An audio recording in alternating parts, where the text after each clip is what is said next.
My name is Dr. Denise Nicholson. I'm the CEO of Bold Publishing. I help leaders, speakers, and entrepreneurs get your book idea out of your head and onto paper so that you can publish your book and make revenue. Thank you.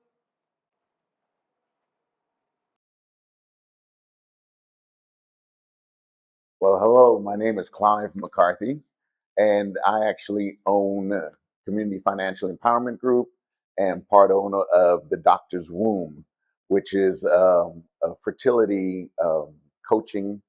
Um, I know I'm going to be paying for this, but it works with professional women that are dealing with infertility after they've been successful, whether in corporate America or as entrepreneurs. And now they've decided they wanted to have a family and dealing with those psychological scars and challenges and helping them develop strategies to deal with it. Thank you. Thank you.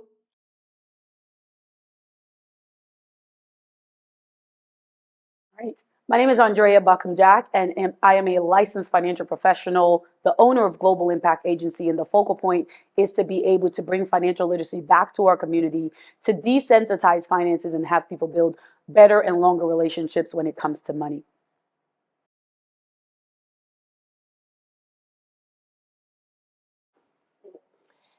Hello, my name is Jacqueline Lauderdale, also known as Coach Jackie. I help men and women to provide a strategic blueprint to help them to navigate through their life experiences and goals and aspirations. Good morning, good evening, good afternoon. As I always love to say, my name is Brandon Payne. I am the very, very, very proud owner of Payne Point Media, which is a video marketing agency based out of Florida, mainly work across medical, construction, and tech industries, helping create amazing video assets to help sell their products and their services. I also own the AI Business Coach, where I help entrepreneurs and business owners leverage very simple to use AI tools in their business, giving them their time back and freedom. So thank you for having me. Thank you. My name is Andre Williams, and I have a deep-rooted passion for financial literacy. So early in my business journey, I realized how important financial literacy was. Last calendar year, 2022, 42% of businesses went out of business because of lack of capital, and 29% of businesses reported cash flow issues. That's over 70% of businesses having a problem with funding and capital and things of that nature, and that's where my business comes in. Experience Results. We help business owners get business funding, access to capital through grants, different banking products like credit cards, trade lines of credit, and things like that. So Yes, very nice. Hello, my name is Kristen Brook, and I am an author, speaker, and entertainer, as well as an entrepreneur. I help people that have gone through a traumatic experience overcome those experiences by using resilience and mindset. Thank you. Welcome to this panel. I am so interested in this topic, men and women in business. This is important because there's an undertone that women are a certain way when they are in male roles, or not just male roles. We perceive them, or some people perceive them as male roles, but when they're in dominant roles, they have a negative perception from others. So I'm so passionate about this topic. I'm so ready to hear what you guys have to say. How can we, let me read this question because this is so important. How do you see the role of gender in business evolving, particularly in traditional male or female dominated sectors within various global communities? Well, I'd like to start, if I may, Oh, please. from the opening door of entering a corporation, because when I spoke at the Women in Insurance Conference, the question came up: why is it that men get hired based on potential, but women have to prove that they're capable? And until organizations put in place systems to counteract that bias, which some say is unconscious. Some say it's intentional.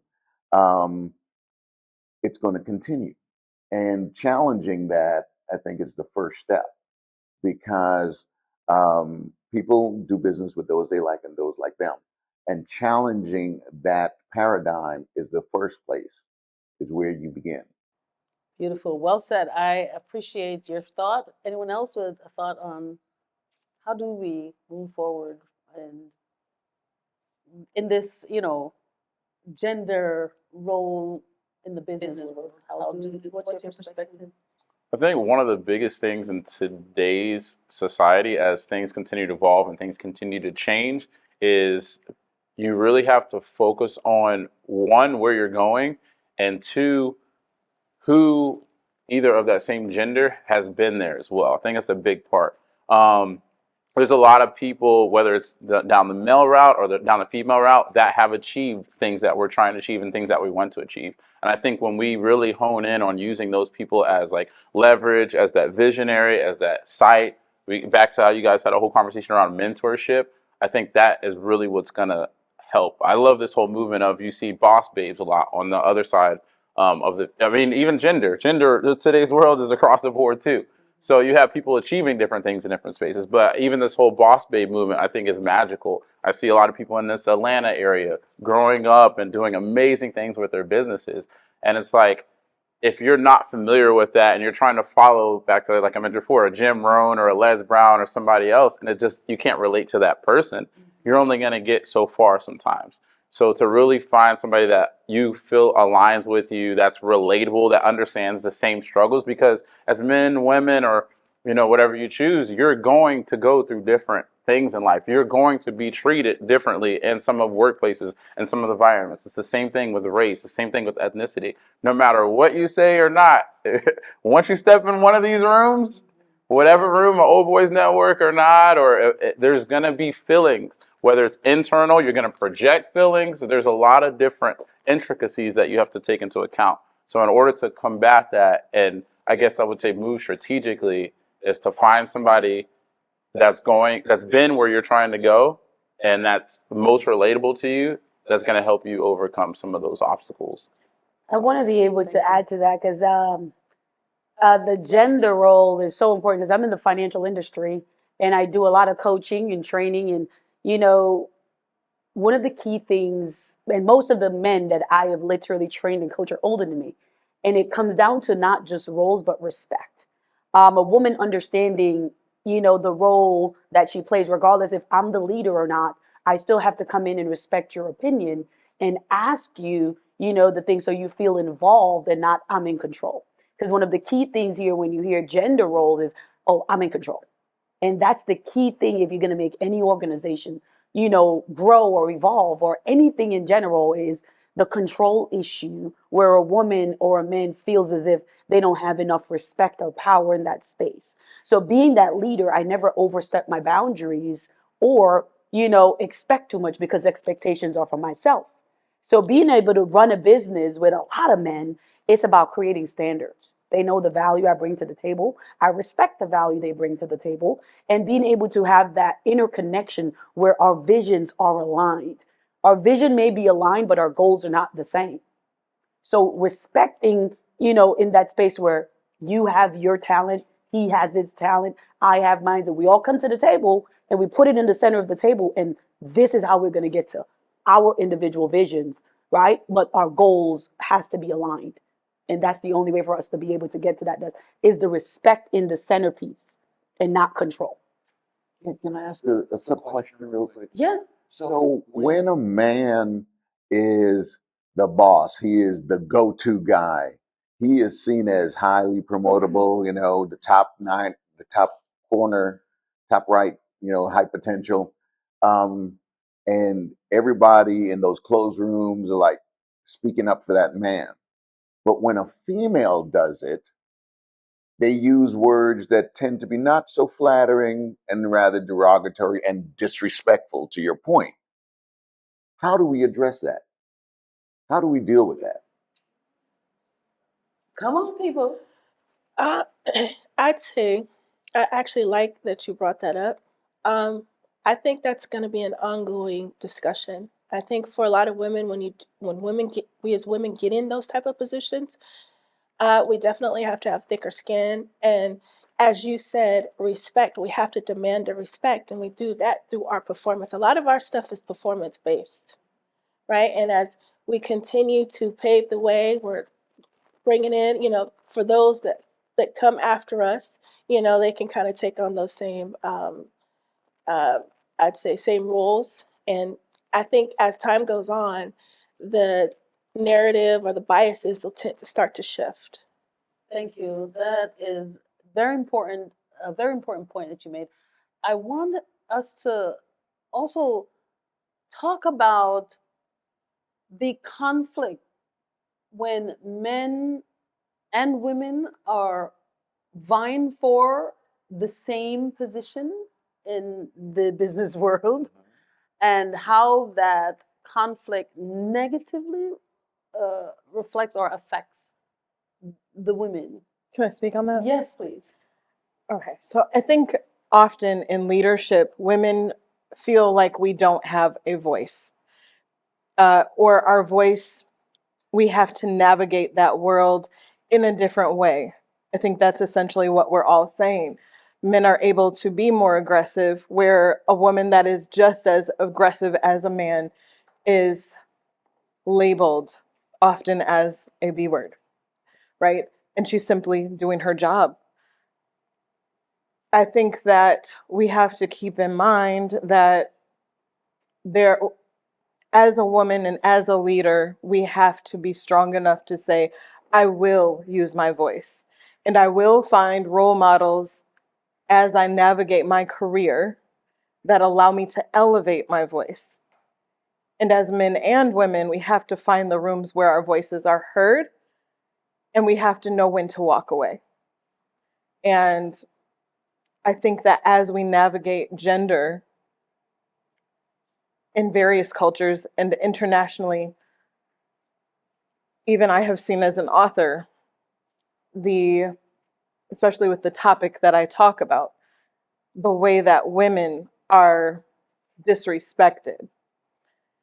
And as we navigate this new ideology or paradigm on gender, I think that that will open up a new perspective on the ideas that women have, and the voice that we have is still powerful. And we have a unique experience that also needs to be heard, and that we can also be leaders. Oh, please answer that. But before you answer that, I hear you, and I want to say, women are always expected to accept another ideology, to accept the new thing that's coming. But we also need to speak up and stand up for ourselves as women. And we also need to be tolerant and accept, because we have more understanding as leaders. We are expected to understand and be more tolerant, but we should also not stand up because we have to be more tolerant. Still speak up, still stand up for ourselves, because we are always, I see it all the time, expected to understand and tolerate. But even despite being understanding and tolerable, we should still speak up and stand up for ourselves as women in the industry. I wanted to add to that, being in the military. I always say expectations are for me and standards are for people, things, and places. So everything I've done in my life always comes to standards. So the first day I got to the ship, what I ensure I did was laid out the standards. Do not curse at me. I don't curse. I completely understand you guys curse and it's your religion to curse, but I don't. So please don't use profanity to me. Do not talk to me like I'm beneath. And this is the day I arrived to the ship. Because one of the key things that happens here is when you don't create standards, there are no boundaries. And when you create standards around your life, around your business, around the people you hang with, if they're telling you you're enough, too much, you're just enough for you and not enough for them. And for me, in any room, any space, especially the military, The standard was very important because as a woman in the military, it is not easy. And when you stand for nothing, you fall for everything, you know. And it's, I remember one guy, I got there, I had a degree going into the military, but I wasn't a citizen, so I couldn't go in as an officer. And when I got there, I was already advanced because everything I do, I always give it 120. I don't care what I do, right? And when I got to the ship, I was already advanced and he wasn't. And he's been in the military 6 years longer than I have been because I just got there. And I took on the leadership position. And this is where standards come in, where I wasn't going to be okay with being bullied because you've been here longer than me and because I just stepped on the ship. And what I did, because he embarrassed me in front of a crowd, I didn't take it personal. And I pulled him to the side and I said, let me explain something to you. It doesn't matter how long you've been here, but I'm stepping in and you have one of two options. You can work with me as a team player, or you can watch me turn this into a team player position. So what do you want? Do you want to work as a team, or do you want me to turn it around to where now you have to make a decision to work as a team? Because it's not about you or I, it's about the mission. And it's to ensure we fulfill. So whether you've been here longer than me, I can learn a thing or two from you. But I've been around longer than you, so maybe you want to learn a thing or two. And from there, when we leave the ship, the relationship up to this day, because you wasn't going to bully me, I promise you wasn't. And I wasn't coming in to take your position. So that also forms into competitiveness. And you feel like you have to compete with me for a role when all I want to do is add to your position. So we all can look good and make the ship looks good. But sometimes we're so self-centered when it comes down to a specific goal we want to accomplish or a specific title we have. It then just put us in a place where we start taking advantage of people, things, and places.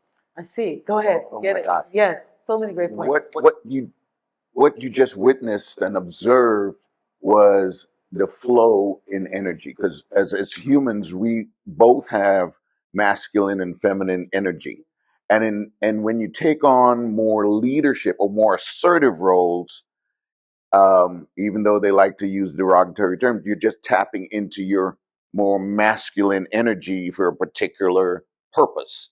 So um, it comes in when you're raising kids. It comes in when you're setting standards. It comes in when you're setting a vision.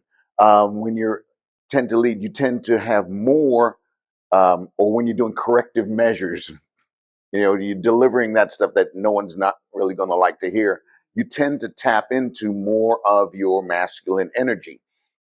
When you're in a space when, as a leader, you need to be more empathetic. You need to be more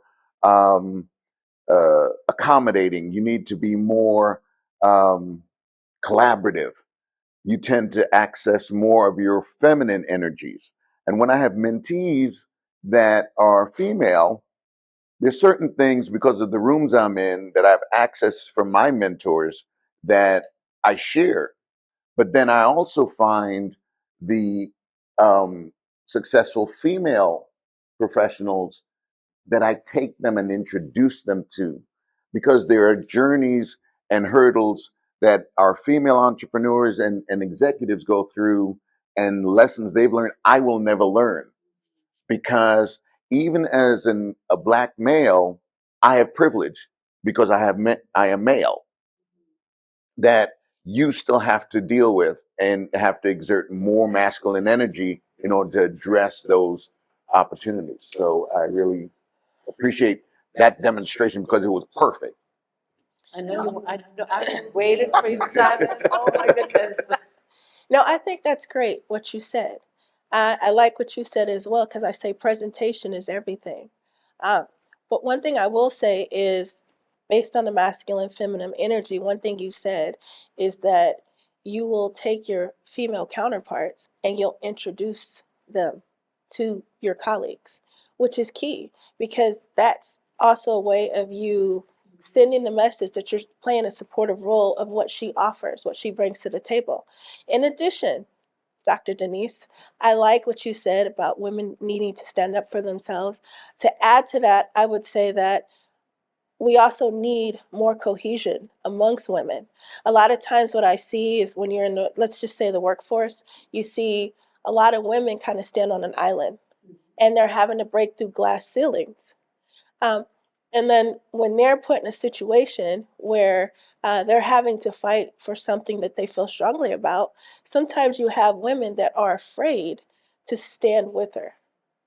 So I'd say on both sides of it, where men send a message, where they play a supportive role when a woman is in leadership, and where women play a supportive role when they see a woman like themselves in a leadership role. Thank you so much. I know you want to jump in. I know it's like this. Right here. I want to wrap it around because one thing I like to do when I speak is demystify everything. Okay. So really, really, what it comes down to, one is empowering. That's one of the biggest things, is empowering no matter what your situation. I tell a lot of women are the best salespeople on this earth in general. And when you start to think about that, like, it's an empowering thing. Like, you're able to talk to so many different people, handle so many different things, be strategic. And when you start to change the culture and you keep telling somebody, people borrow people's belief. The most certain person will always influence the less certain person. So when you start to hear, we are the most powerful salespeople on this earth, you start to leverage that in other opportunities. Then you tie that into what I call positioning. I think most people, this is a marketing issue. It may sound weird that I say that, but it's a marketing issue. And what most people don't understand is marketing. When you start to position yourself in life and you market yourself a certain way, when you walk into a room or not, everything changes. So it's not so much, I do hear y'all on the respect, but it's not so much the respect, it's the positioning. Hey, I'm walking in here, I'm still being myself. I know my stuff, I'm not going to use French, but I know my stuff well, and I'm just going to showcase to you that I know my stuff. I know this topic, whether it's financial, insurance, credit. I know this. And we're still going to have a normal, cool conversation, coffee. And after you hear me speak for 1 minute to 5 minutes, you're going to be like, you know what? I relate to you. I like what you're saying. I'm not going to try to challenge you as much as we go to. What happens is sometimes when we come into those environments and we feel like it's almost like, it's not a syndrome, but it's almost that peacock syndrome. It happens to us as humans. It's a human psychology. We feel like, no, they're going to know when I walk in this room that this is my space, this is mine. Don't do that. You can do that. Sometimes you may need to exert that, but don't do that. I promise you're going to get way more results by coming into that room and saying, hey, I know how you doing. Just being your actual self, your authentic self, because we can feel that when people are being their authentic self. And then through that, go ahead and showcasing your knowledge and trying to befriend that person. And you'll be surprised how that happens. And a lot of this I've learned because I'm back to military brat. So I'm a kid that was forced to grow up overseas in England, Japan, and these different places, and you're forced to adapt. And you have a million different things going through your head. Do I fit? Do I not fit? Is it gender? Is it not? Is it race? Is it not? There's like 1,000 things going through your head in these different locations around the world. So it's literally the best result I always get. And that's why no matter what environment you put me in, I say, let me be myself, and then let me try to relate to that person and empower them. Remember, people love when you talk about them and you let them talk about themselves. That's a tried and true rule that works all across this world. So you going into a room and asking people, hey, what's your name? What's your name? Getting to know about them. People are like, you know what? I don't know what it is about this person, but I like them. You didn't even say anything about yourself. You just dropped a few knowledge bombs. So that's a gold trick for anywhere on this earth to start. And this has to be a culture shift. It's one thing to do it for yourself, but it's a culture shift. You have to empower everybody around you, everybody you come across, and continue to do that. And it's going to come. It's going to take time, but I'm excited for what the future is going to hold. I am so excited that we are talking about this. Even though we want to wrap it up, I still want to hear from Kristen and I still want to hear from Andre. Tell me a little bit about your experience with the gender role in your business. Okay, 100%, 100%. So, everybody on the panel made so many great points. So I think I'm gonna try kind of take it a different route, kind of same thing though. I think a lot of times we think about stuff as like we want to make things black and white because it's easier. We want it to be a yes or a no because it's easy to put it in one bucket or another. But I think instead of a lot of things being problems to be solved, there are a lot more things that are dichotomies to be managed. And being with the opportunity, with the time and era we're in, anybody can do anything, right? And it's a lot easier for the second person to do it every time, regardless of the industry, activity, whatever it is, than the first person. So when we start getting more women in the leadership roles and another woman can look back at that and say, okay, I see myself in that. because the first person, it's always hard because there's no examples. You figuring it out from scratch. You're trying to put it together on the Excel sketch. But when you the second person, when somebody's already done it, when there's already people in those rooms, it's a lot easier to come behind and say, okay, I seen what this person does well, and I can see myself doing it. And I see where else we could take it if I pick up the baton and run with them. And I think the more people, whether it's men, whether it's women, whether it's young people, whether it's old people, whether it's black, whether it's white, the more people we get into situations that's not necessarily common to their person, the more people we can get in behind. Great point. Man, great point. Yes.